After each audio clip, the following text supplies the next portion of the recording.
জাকাতের সম্পর্কে বিস্তর আলোচনা আছে কোরআনে, কিন্তু আলাদা কোনো সূরা নাজিল করা হয়নি।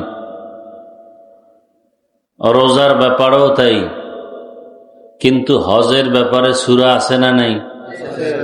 স্বতন্ত্র সূরায়ে হজ আল্লাহ নাজিল করেছেন। তাহলে হজের গুরুত্ব কম না বেশি? নামাজ যে কোনো জায়গায় আপনি পড়তে চান পড়লে হবে, রোজাও আপনি যে কোনো অবস্থায় রাখতে চান হবে, জাকাতও আপনি যে কোনো স্থানে বসে দিতে চান দেওয়া যাবে। কিন্তু হজ যে কোনো জায়গায় বসে করলে হবে? হজ কাকে বলে? হজের শাব্দিক অর্থ ইচ্ছা করা। শরীয়তের পরিভাষায় হজ বলা হয় নির্দিষ্ট স্থানে নির্দিষ্ট সময়ের মধ্যে আল্লাহর সন্তুষ্টি অর্জনে তার হুকুম পালন করার নাম হজ। হজের নির্দিষ্ট স্থান কোথায়? মক্কা নগরী, আরব দেশে। এর বাইরে হজ করা যাবে? এবং নির্দিষ্ট সময়ের মধ্যে করতে হবে। কেউ যদি রমাজানে করতে চায় পারবে? সম্ভব না। আল্লাহ পাক সামর্থ্যবানদের উপরে হজকে ফরজ করে দিয়েছেন। যদি কেউ এই হজের সফরে হাতের গুনাহ, জবানের গুনাহ, অন্তরের গুনাহ, চোখের গুনাহ, কানের গুনাহ থেকে মুক্ত থেকে হজ পালন করতে পারে, তাহলে তার ঠিকানা জান্নাত। তার ঠিকানা কোথায়? জান্নাত। নবীজি বলেন, রাজা মিন জুনুবিহি কায়াউমি ওয়ালাদাতহু উম্মুহ। মায়ের গর্ভ থেকে বাচ্চা যেমন নিষ্পাপ বের হয়, হজের থেকে যারা বের হয় এরাও গুনামুক্ত নিষ্পাপ বাড়িতে ফিরে যায়। ফালাম ইয়ারফুস ওয়ালাম ইয়াফসুক। হজ সামর্থ্যবান কারা? আপনাদের জানা থাকলে বলেন, এখন হজ করতে কত টাকা লাগে জানেন? দুই একজনে বলেন না। 6 লাখ ধরেন নিম্নে, 6 লাখ টাকা, আরো খরচ ধরেন 1-2 লাখ টাকা। কত হলো? 8 লাখ। থাকবে 40 দিন বা 45 দিন হজে গেলে, বড় প্যাকেজ। এই 40 দিন বা 45 দিন বাড়িতে আপনার ছেলে মেয়ে পরিবারকে খাওয়া দাওয়ার খরচে কত লাগতে পারে আমাকে একটা ধারণা হিসাবে বলেন তো, বলেন। আচ্ছা, আমি টোটাল মিলাইয়া 10 লাখ ধরলাম। কত? 10 লাখ। যার কাছে 10 লাখ টাকা আছে তার উপরে হজ ফরজ। কত টাকা? 10 লাখ। 10 লাখ টাকা। নগদ কোনো ঋণ যদি না থাকে, কিছু ঋণ আছে আজীবন দেওয়া লাগবে, কেউ ব্যাংকের থেকে ঋণ নিয়ে আসছে, এই ঋণ ধর্তব্য না।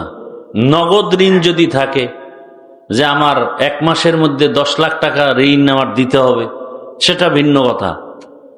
এই ঋণ মুক্ত নগদ ঋণ ছাড়া যদি 10 লাখ টাকা কারো কাছে থাকে, তার উপরে হজ আমাদের মুফতিয়ানে কেরাম বলছেন হজ ফরজ।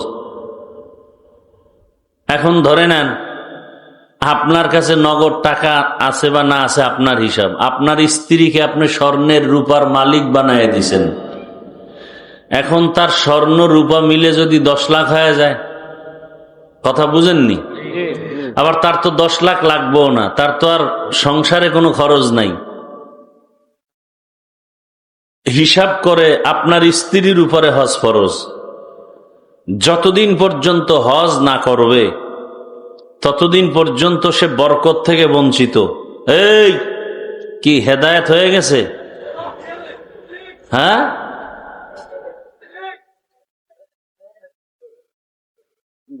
শুরু করতে পারলাম না, ব্যারাম শুরু। তো মরাডারে মারো কেন, কয় লড়ে কেন? তো বৃষ্টি হওয়াই তো ভালো ছিল, ঘুমাইতাম বাসায়।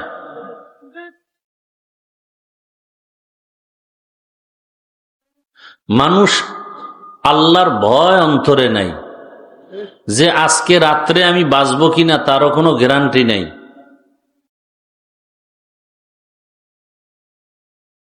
আল্লাহ হেদায়াত দান করেন।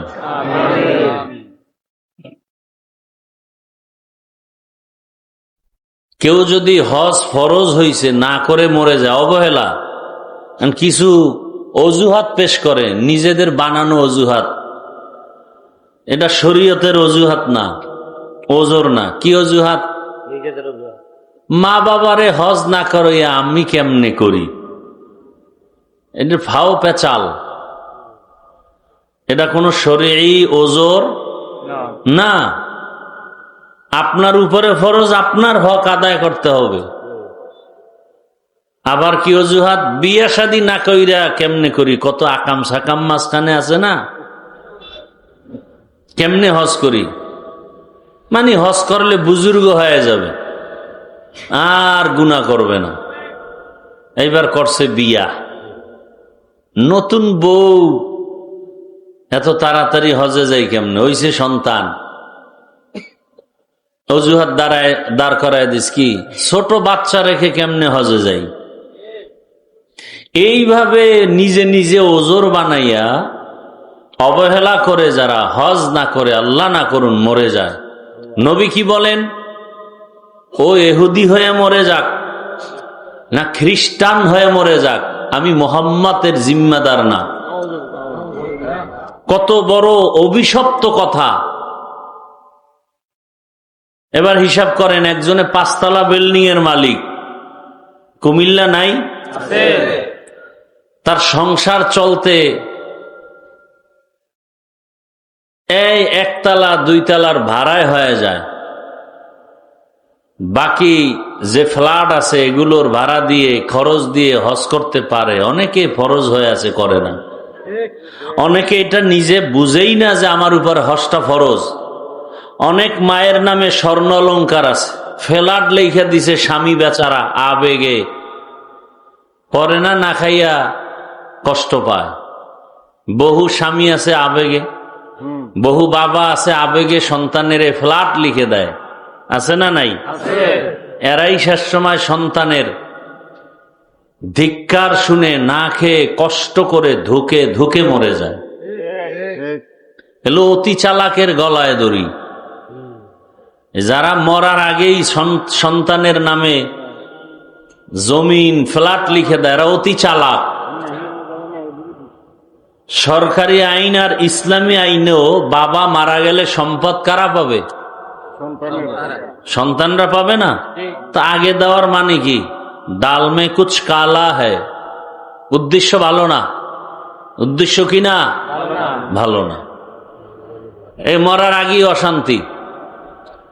যাদেরকে বেশি আদর করে না মা বাবা, মাথায় উঠায়, এরাই মা বাবার সাথে চরম অপমানজনক আচরণ করে এক সময়, চরম।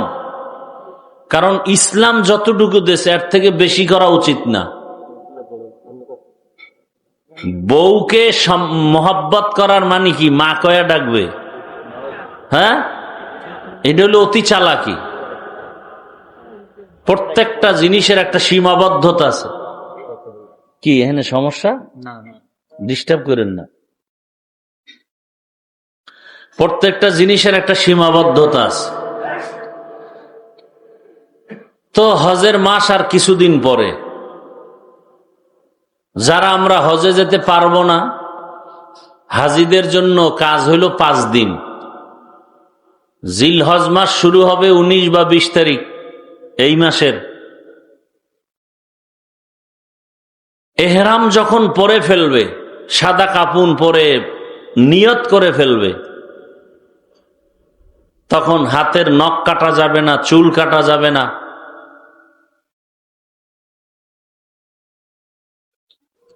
নবীজি বলেন, তোমরাও যারা হজে যেতে পারো নাই, হাজিদের নমুনা একটু অনুসরণ করো।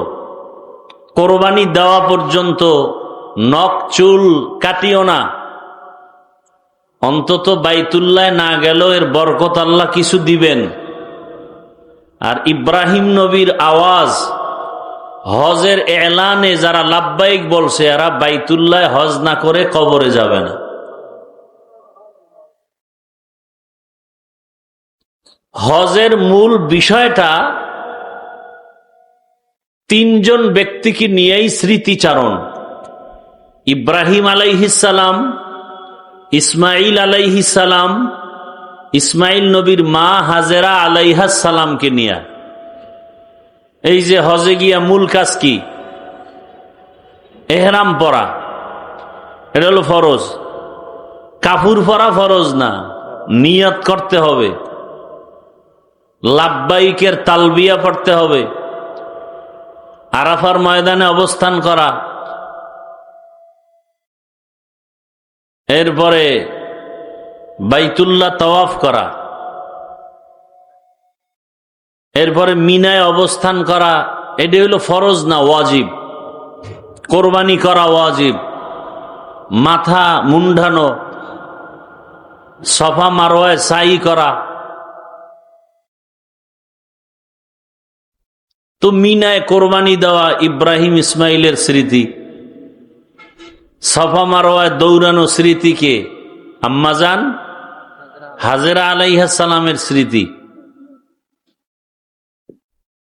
এই ঘটনার সূত্র যদি বলতে যাই অনেক সময়ের ব্যাপার।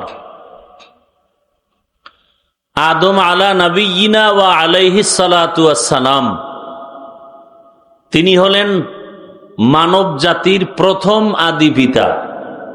প্রথম আচ্ছা, প্রথম বললে বোঝা যায় দ্বিতীয় একজন আছে, কথা বলেন না কেন? প্রথম বললে দ্বিতীয় একজন আছে। খুব খেয়াল করবেন, মানব বংশের প্রথম আদি পিতাকে, দ্বিতীয় আদি পিতা নূহ আলাইহিস সালাম। বলেন কে? আদমকে বলে আবুল বাশার। আহা, এগো সামনে বসাইছেন কেন? এই পিছনে যাও বাবারা, পিছনে যাও। বাচ্চাদেরকে নামাজের সামনে রাখাও নিষেধ, ডিস্টার্ব। বাচ্চা তো বাচ্চাই, আর ছবি ওয়ালাও কানান নবী। বাচ্চা তো বাচ্চাই, সে ভবিষ্যতে নবীও হতে পারে। বাচ্চা তো বাচ্চাই, বাচ্চাদের যেটা আচরণ ওটা করবেই। ভবিষ্যতে কি হবে না হবে সেটা ভিন্ন কথা। কি আমরা এখন না বড় হুজুর? ইস দুনিয়াতে আইসাই বড় হুজুর? কত ল্যাংডয়ে প্রস্রাব করছি, রসুলের সুন্নাত এই সময় তো আদায় হয়ে গেছে। এখন এক দলের নাকি দাঁড়াইয়া প্রস্রাব করার সুন্নাত বাকি রয়ে গেছে। পাগল যত মানুষ, এত ফেতনা আমার দেশটায় ধর্ম নিয়ে, ইসলাম নিয়ে, যা ভাষা নাই বলার। আর এই সব ফেতনাগুলো টুপিওয়ালা, অন্তরে নেফাকি ভরা, ইসলামের ব্যানার লাগাইয়া এই ফেতনাগুলো ছড়ায়। কোন হিন্দু ছড়াইছে এই ফেতনা? এই যে হজে যাবে এত হাজি সাবরা, সারা দুনিয়ার মানুষ আসবে সেখানে। কেউ নামাজে বুকে হাত বাঁধে, কেউ নাবির নিচে, কেউ সাইডে দিয়ে খাড়ায় থাকে, কেউ ঘুমের থেকে উঠে নামাজে দাঁড়াইছে, অজু টজু লাগে না গো, সব পবিত্র।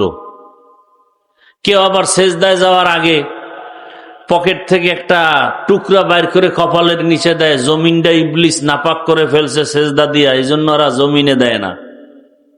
এই যে এত কিছু বাইতুল্লাহ, মদিনায়, মক্কায়, এই হজের টাইমে, ওমরায়, শুনছেন কোনদিন যে এরা নিজেদের মধ্যে এত লাইনের লোক আইসা কিলাকিলি করে দুই একজন মারা গেছে? আমাকে বাংলাদেশে গজব কেন?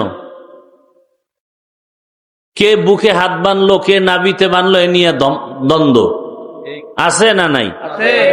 আসতেছে সামনে কোরবানি, এখানে আর এক ফেতনা, আকিকা কোরবানির সাথে দিতে পারবে কিনা, আছে না নাই?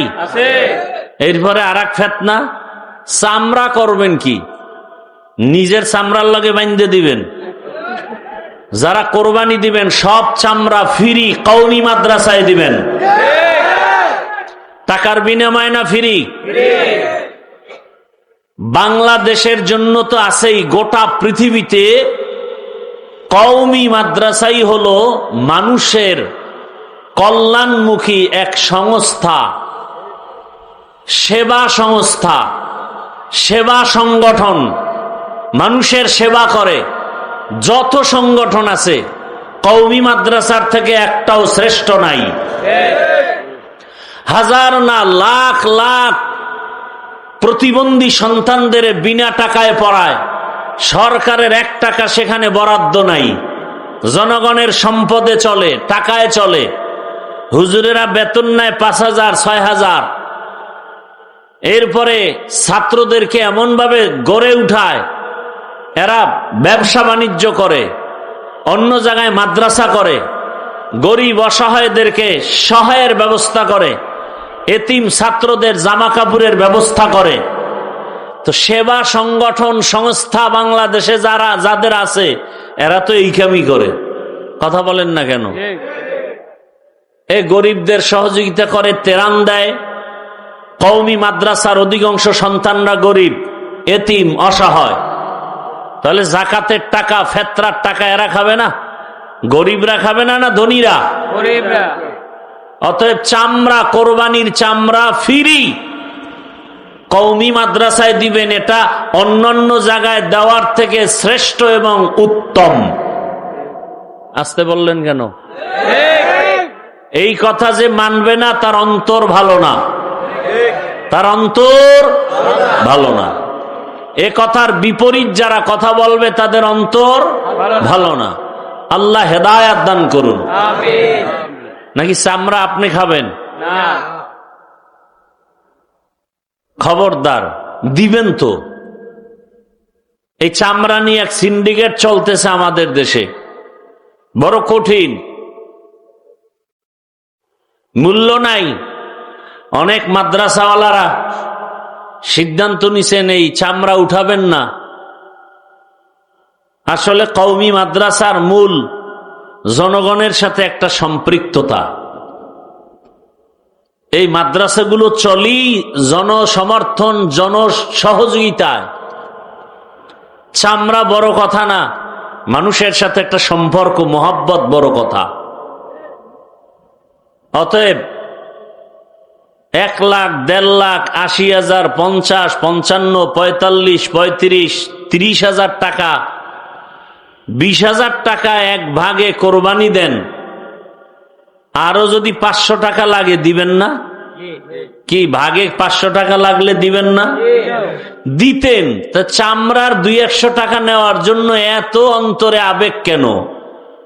চামড়াটা ফ্রি, এখন তো দাম নাই বললেই চলে। ফ্রি কওমি মাদ্রাসা দিয়া দিবেন এতিমদের পেছনে, যারা এটা খাওয়ার হক যথাযথভাবে ওখানে আদায় হবে। এবং এতিম কারা?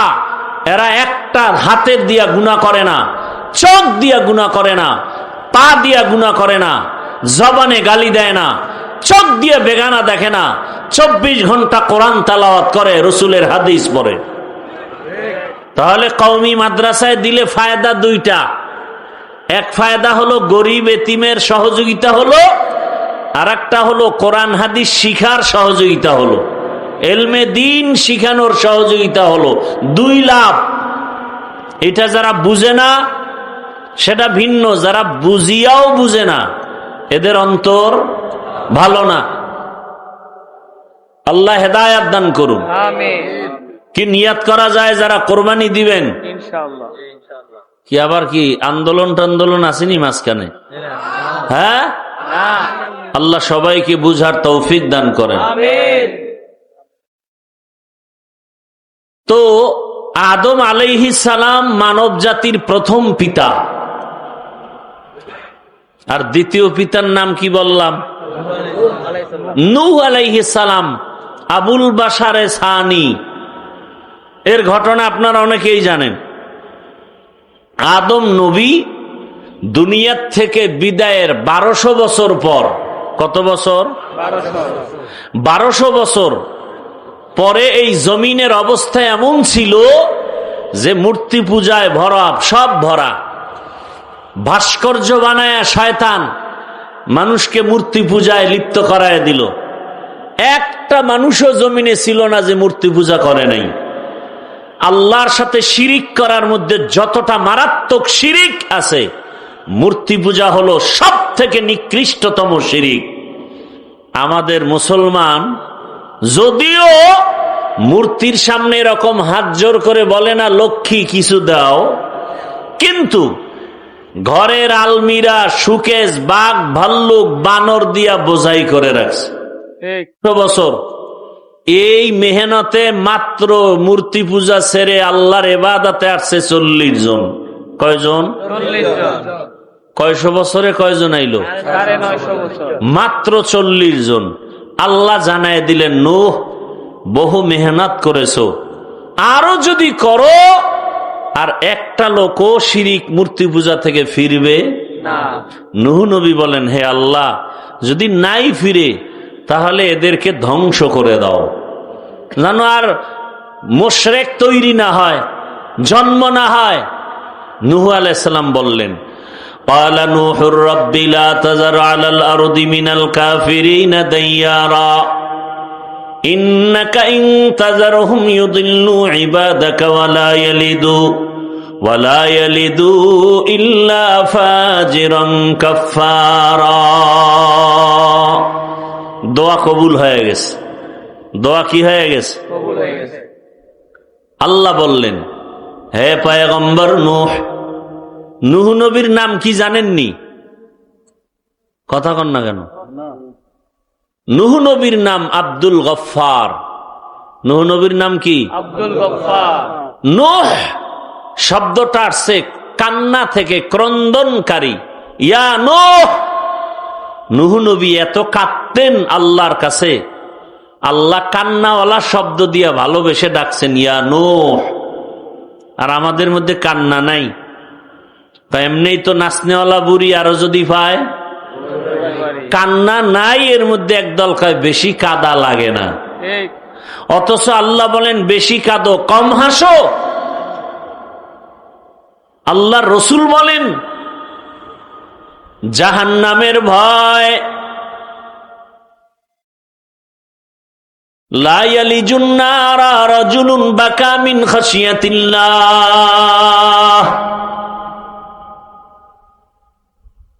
হাত্তা ইয়াউদাল লাবানু ফিদ দারঈ। জাহান্নামের আযাবের ভয়, এক ফোঁটা চোখের পানি যার চোখে থেকে পড়ে যাবে। নবী উদাহরণ দিয়া বলেন, গাভীর ওলান থেকে দুধ বের করে ভেতরে যেমন ঢুকানো সম্ভব না, ওই কান্নাওয়ালা বান্দা বান্দিকে জাহান্নামে দেওয়াও সম্ভব না। কান্নার দাম আছে না নাই? চোখে পানি দেখলেই দুনিয়াওয়ালার দিল গরম হয় না নরম? তাহলে আল্লাহর দয়া কি আরো কম নাকি? আল্লাহ বারবার বলে কাঁদো। নূহ আলাইহিস সালামকে আল্লাহ কান্নাওয়ালা শব্দ দিয়া ডাকলেন, ইয়া নূহ,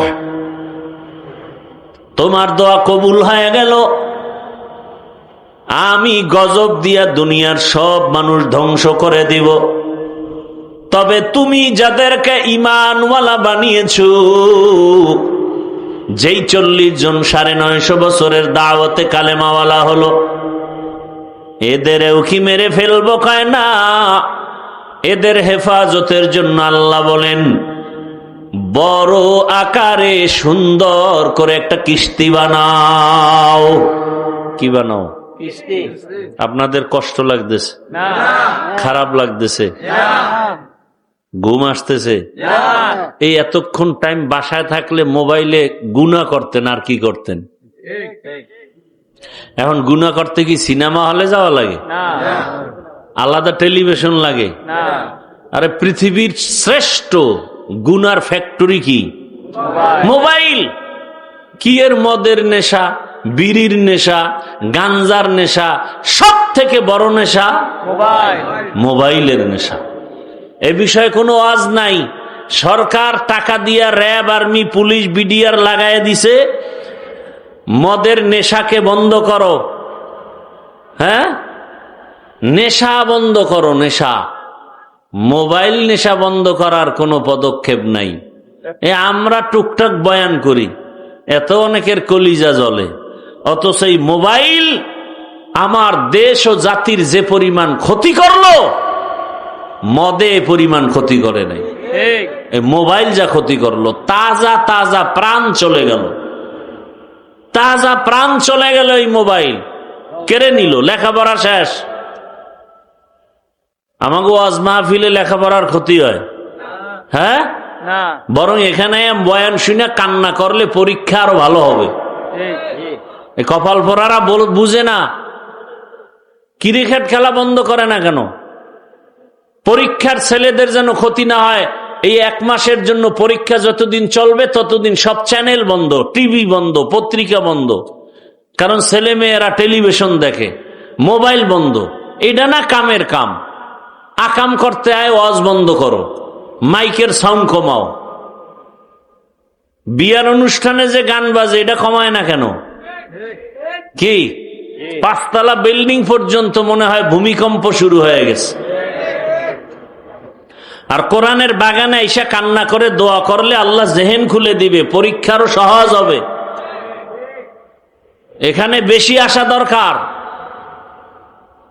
তো কপাল খারাপ আমাদের। নূহ আলাইহিস সালামকে আল্লাহ কি বললেন? কি বানাও? কথা বলতে সবাই কথা বলেন।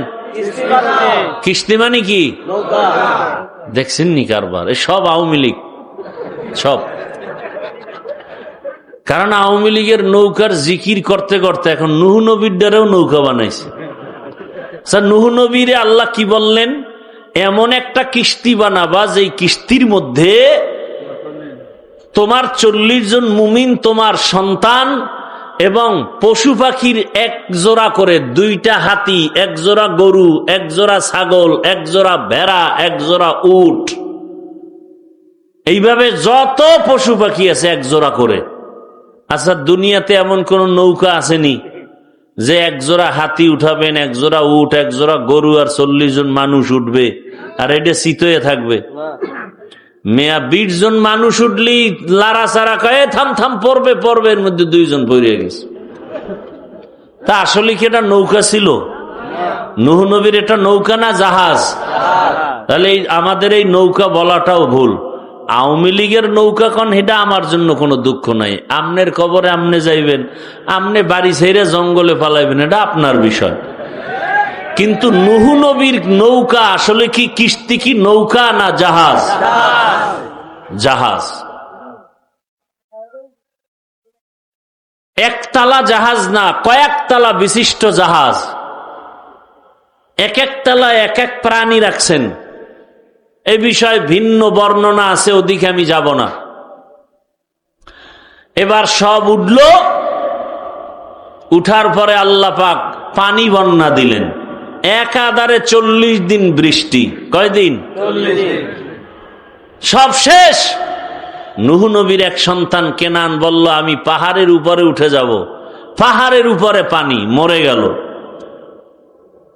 ওই জাহাজে যারা ছিল 40 জন মুমিন আর 3 জন নূহ নবীর সন্তান, এরা বেঁচে থাকলেন। পশু পাখি বেঁচে থাকলো। পানি বন্যা শেষ। পুরা জমিন সাফ, গাছপালা কিচ্ছু নাই। এমনকি বাইতুল্লাহ যেখানে ছিল সেটাও নিশ্চিহ্ন, সমান হয়ে গেছে। নূহ নবীর 3 সন্তান দিয়া নতুন করে পৃথিবীটাকে আবার আবাদ করা হলো। এজন্য বলা হয় নূহ নবী হলেন মানব জাতির দ্বিতীয় আদি পিতা। নূহ নবীর 3 সন্তান সাম, হাম, ইয়াফাস। এই 3 সন্তান মিলে ওই সময় একটা শহরকে আবাদ করলো, বর্তমান ইরাকের অন্তর্গত। ওই শহরের নাম বাবেল শহর। কি শহর? বাবেল। কোন এক সময় সেই বাবেল শহরের অধিপতি বেঈমান নমরুদ হলো। কে হলো? নমরুদ। জুলুম, অত্যাচার সীমাহীন করতে থাকলো, ক্ষমতার অপব্যবহার। একদিন নমরুদ স্বপ্ন দেখে আগুন উঠছে, আগুন ওইটা পুরা বাবেল শহর ধ্বংস করে দিছে। ভয়ে ঘুম থেকে উঠে গণকেরে ডাকলো, গণনা কর। কি দেখলাম? কয় শনি দেখছো? শনি। আগুন দেখো নাই? একটা পুত্র সন্তান জন্ম হবে, তোমার খোদাগিরি সব ধ্বংস করে ফেলবে, জুলুম অত্যাচারের ইতি টেনে ফেলবে। নমরুদ বলে, গণনা করো, ওই পুত্র সন্তান কি মায়ের গর্ভে না দুনিয়ায়? বলে দুনিয়ায়ও আসে নাই, মায়ের গর্ভেও আসে নাই, আসবে। বলে হ্যাঁ। নমরুদ তখন আইন জারি করলো, স্বামী আর স্ত্রী এক জায়গায় থাকা যাবে না। পুত্র সন্তান যদি জন্ম নেয়, সাথে সাথে তারে জবাই করে দাও, মেরে ফেলো, হত্যা করো। এটাকে বলে বার্থ কন্ট্রোল, জন্ম নিয়ন্ত্রণ। পৃথিবীর ইতিহাসে প্রথম জন্ম নিয়ন্ত্রণ আইন করে বেঈমান নমরুদ। আর এই জন্ম নিয়ন্ত্রণ আইনের ডাইরেক্টর বানায় ইব্রাহিম নবীর বাবা আজরকে। জন্ম নিয়ন্ত্রণ হারাম। বলেন জন্ম নিয়ন্ত্রণ। এই একটা তিল বুঝেন না, তিলের মতো ছিদ্র আছে জায়েজ, এইটাও আমাকে বয়ান করা নিষেধ। কারণ বাঙালি জাতি তো তিল পাইলে তাল বানায় ফেলবে, এই জন্য তিলের যে একটা সুরাত আছে জায়েজ, ওটাও বয়ান করা নিষেধ। আম বয়ান জন্ম নিয়ন্ত্রণ হারাম। জন্ম নিয়ন্ত্রণ করে কেন? দুই সমস্যার সমাধান পায় না এজন্য। এক সমস্যা, সন্তান বেশি হলে থাকবে কই, জায়গা কম, কি? দুই নাম্বার সমস্যা, সন্তান যদি মানুষ বেড়ে যায়, খাবে কি, খানাও কম। এই দুই সমস্যা, থাকবে কই, খাবে কি। আল্লাহ বলেন দোনোটার চাবি তো আমার হাতে। কার হাতে? লিল্লাহি মুলকুস সামাওয়াতি ওয়াল আরদি, লিল্লাহি মুলকুস সামাওয়াতি ওয়াল আরদ, ইয়াহাবু লিমান ইয়াশাউ ইনাসা ওয়া ইয়াহাবু লিমান ইয়াশাউ যুকুর আও ইউযাওবিজুহুম যুকরানা ওয়া ইনাসা ওয়া ইয়াজআলু মান ইয়াশাউ আকিমা ইন্নাহু আলিমুন কাদির। বাখা কুরআন কালামুল্লাহ বসনো কদিমাস্তি কদিমাস্তি নইনো। আলোচনা যেদিকে ঢুকতেছে আর একটু সময় লাগবে, দিবেন সময়, আল্লাহ কবুল করে। কারণ এখন তো আর সময় কি দেবেন, আমার থেকে আপনারা মহাপণ্ডিত, ভালো জানেন, না জানলে হুজুরকে ভুল ধরেন কেমনে, কি? অহংকারের সুযোগ পাইলেই কয় হুজুরেরা কি জানে, আমরা সব জানি। আকাম কইরা ধরা খাইলে কয় না জাইনে করছি, এর নাম বাঙালি। কয় ভাই আপনার দাওয়াত কা? আলহামদুলিল্লাহ। কয় আপনার বাড়ি? বলে নাউজুবিল্লাহ। আল্লাহ তাআলা বলেন আসমান জমিনের মালিক কে? সব ক্ষমতার মালিক আল্লাহ। আমি আল্লাহ চাইলে কাউকে ছেলে দেই, কাউকে মেয়ে দেই। আমি আল্লাহ যদি চাই কাউকে দোনোটা দেই, আবার আমি আল্লাহ চাইলে কোনোটাই না। আর আপনারা স্লোগান শুরু করছেন কি, ছেলে হোক মেয়ে হোক দুটোর বেশি নয়, একটা হলে ভালো হয়, না হইলে আরো ভালো। কেন? সন্তান বেড়ে গেলে থাকবে কই, খাবে কি? আল্লাহ কয় তাকায় দেখ, জমিন তো ছিল না, ছিল এক সময় পানি আর পানি। আমি আল্লাহ পদ্মা নদী চর ফালাইয়া জায়গার ব্যবস্থা করব, যমুনা নদীর মাঝে চর ফেলে জায়গার ব্যবস্থা করব। ওরে বাংলাদেশের মানুষ, তুমি দেখো তোমার দেশে জায়গা কম, 16টা বাংলাদেশ প্যাকেট করে রাখার মতো জায়গা সৌদি আরবে আছে। কয়টা দেশ? এরকম 16 দেশ প্যাকেট করে রাখতে পারে বাংলাদেশের মতো। সৌদি আরবে জনসংখ্যা হিসাব করো,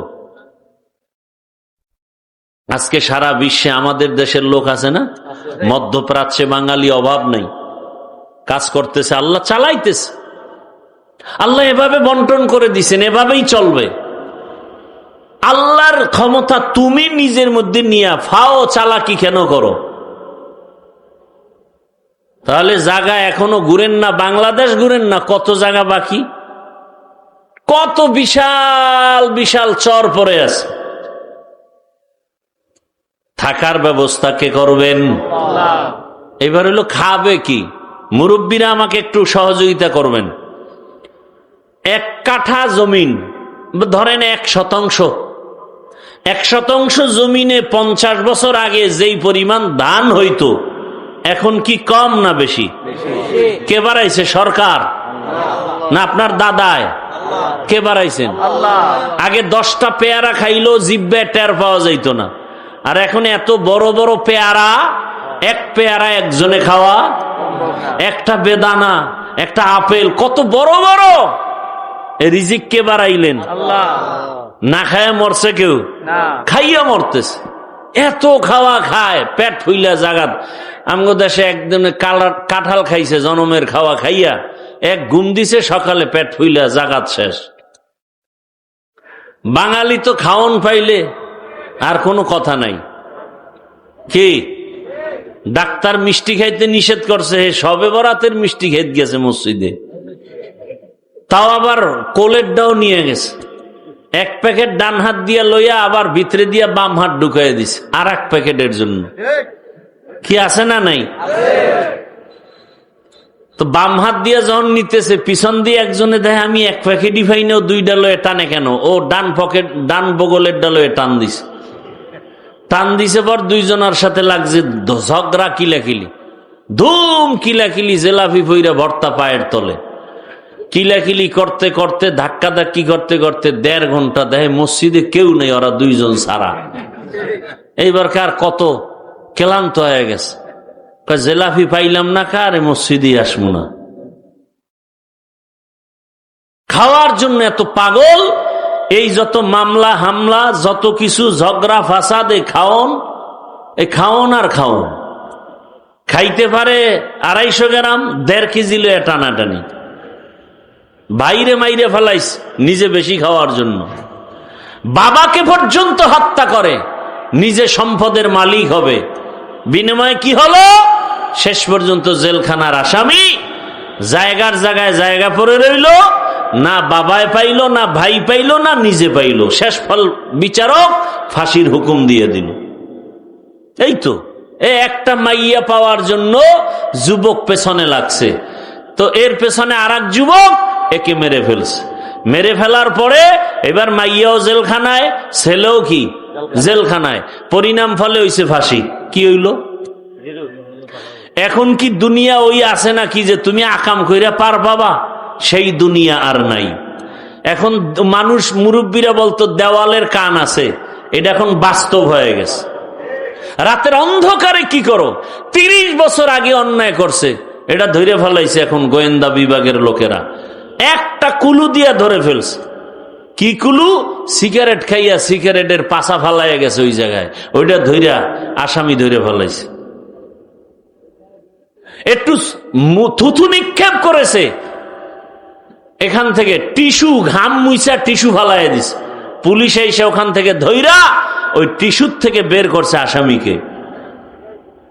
কি আছে না নাই? আমি এটি বানায় বলতেছি, জেনে শুনি, আর পরে তো আকাম বন্ধ নাই। আর এই সোনার বাংলা কোনোদিন সোনার বাংলা হবে না যতদিন পর্যন্ত চোরগুলোর হাত কাটানো হবে। আমার দেশের চুরি যতদিন বন্ধ হবে না ততদিন পর্যন্ত এই জমিনে শান্তি আসবে না। আল্লাহর কসম করে বললাম, কোনোদিন শান্তি আসবে না। বাংলাদেশে কি পরিমাণ টাকা মানুষের কাছে, অথচ গরিবরা পোশাক পায় না শীতের মধ্যে, কোরবানির গোশত খাইতে পারে না, আর মাইক লাগায় স্লোগান দেয় কেউ খাবে কেউ খাবে না। তা হবে না, চাপাবাজির অভাব নেই। মানুষ পশুর চরিত্রের থেকে খারাপ হয়ে গেছে। একটা কুকুরকে মারলে কষ্ট পায়, মানুষকে হত্যা করতে কষ্ট পায় না। আল্লাহ হেদায়াত দান করুন। আমিন। এই কথাগুলো কে বলবে? যার ভাগে কম পড়ে, যে বাধা হয় বলে ওরে মাইনাস কর, মামলা নাই। এক কি বলবো, কোন দিকের কথা কোন দিকে যায়। একজন বড় উপরস্থ কইতেছে একজন, আরে বেটা মার্ডার কইরে আবি, আমার কাছে কোনো মামলা নাই, সব সাইজ করে ফেলাম। আফসুস, বড় আফসুস, নিরপরাধ এখনো জেলখানায়, আর মার্ডারের আসামি পার পেয়ে যায়। কথা ঠিক না? কই ওসমান হাদির হত্যার বিচার হইছে? না। এটা একটা কথা। ধামাধাম ধইরা দুই একটারে সাইজ করলি পুরা দেশ ঠান্ডা হয়ে যেত। সৌদি আরবে এত চুরি নাই কেন? স্বর্ণের দোকান খুইলা নামাজে যায়, পুলিশ পাহারা দিতেছে, ঘুরতেছে, কোন চোরের সাহসী হয় না ওখানে যাবে। আর আমগো কাজের মহিলা মালিকেরে কি নাকের সামনে নিয়ে কি কইরা ঘরের সব লয়ে গেছে। ঢাকাতে ঘটনা অহরহ ঘটতেছে। এখন কাজের লোকের ঘরে কাজের লোক রাখাও বড় কঠিন, বড় মুসিবত। এক কথায় কচু পাতার পানি যেমন এটা নিরাপত্তাহীন, আমাদের জীবনটা তেমন অবস্থায় আছে। রাস্তা দিয়া চলতে গেলে কোনো নিরাপত্তা নাই, বড় কঠিন হালাত। কে কখন কি করে ফেলে বলাও যায় না।